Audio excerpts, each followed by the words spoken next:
একটা টেস্ট জয় কতটা ফুরফুরে মেজাজে রাখতে পারে ক্রিকেটারদের এসবই বোধহয় তার প্রমাণ।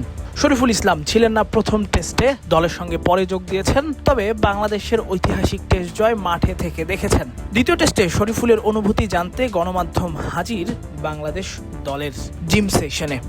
ক্রিকেটাররা অনুশীলন করেননি, 14 ঘন্টার টানা জার্নি ডারউইন থেকে ম্যাকাই। সেই জার্নির পরের দিনই ক্রিকেটাররা নিজেদের সময় কাটিয়েছেন জিমে। আর সেই জিম শেষে বেরোনোর সময় শরীফুলকে গণমাধ্যমের মুখোমুখি হতে হলো, আর সেখানেই হাসি ঠাট্টা মজা। শান্ত তো বলেই বসলেন, ও তো টেস্টই খেলেনি, ওকে কি জিজ্ঞেস করবেন। এপাশে আবার শরীফুলের ইন্টারভিউ দাঁড়িয়ে দাঁড়িয়ে শুনছিলেন এবাদত এবং মুমিনুল হক। এবাদত তো মজা করেই একটা প্রশ্ন করে বসলেন, second test you perform, what happening. এর মধ্যে শরীফুলও কিছুটা অপ্রস্তুত, সতীর্থদের সামনে ইন্টারভিউ দিতে যেন কিছুটা হলেও অপ্রস্তুত।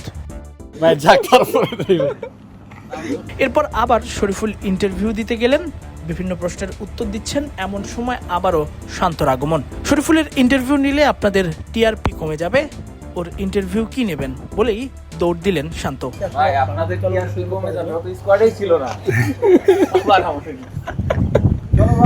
এরপর অবশ্য মিরাজ, মুশফিকদের দেখা গেছে জিম থেকে বের হতে। শরীফুলও দিয়েছেন বিভিন্ন প্রশ্নের উত্তর, জানালেন টেস্ট না খেললেও ছবিতে এসেছেন, এটাই তার বড় প্রাপ্তি। আমার খুবই ভালো লাগছে, আলহামদুলিল্লাহ। এরকম একটা মানে জয়ের পার্ট হয়ে থাকতে পারে মাঠের ভিতরে, ছবির ভিতরে তো অন্তত আসছি, স্কোয়াড আমার থাকতেছে, খুবই ভালো লাগছে। চেষ্টা করবো এটা আমরা ক্যারি করা, দেখা যাক কতটুকু উপর নিয়ে যেতে পারে। তবে দল হিসেবে বাংলাদেশ যে একেবারেই ফুরফুরে মেজাজে, 14 ঘন্টা জার্নির পর ক্রিকেটারদের এমন হাসি মুখ স্বস্তি দেয় দ্বিতীয় টেস্টের আগে বাংলাদেশ যখন অস্ট্রেলিয়ার বিপক্ষে নামবে।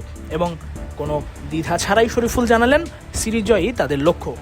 অবশ্যই কোনো টিমকে চায় যে সিরিজ না জিতুক, আমরাও চাচ্ছি সিরিজ জিতে, ইনশাল্লাহ আমরা চেষ্টা করবো।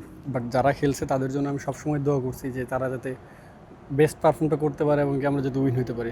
যখন আমরা ম্যাচ জিতছি, বিশ্বাস করুন আমি যেরকম বাংলাদেশের সবাই খুশি হয়েছে তার থেকে বেশি হয়তো আমি আরও বেশি খুশি হয়েছি। তাসফিক পলক, ক্রিক ফ্রেন্জি।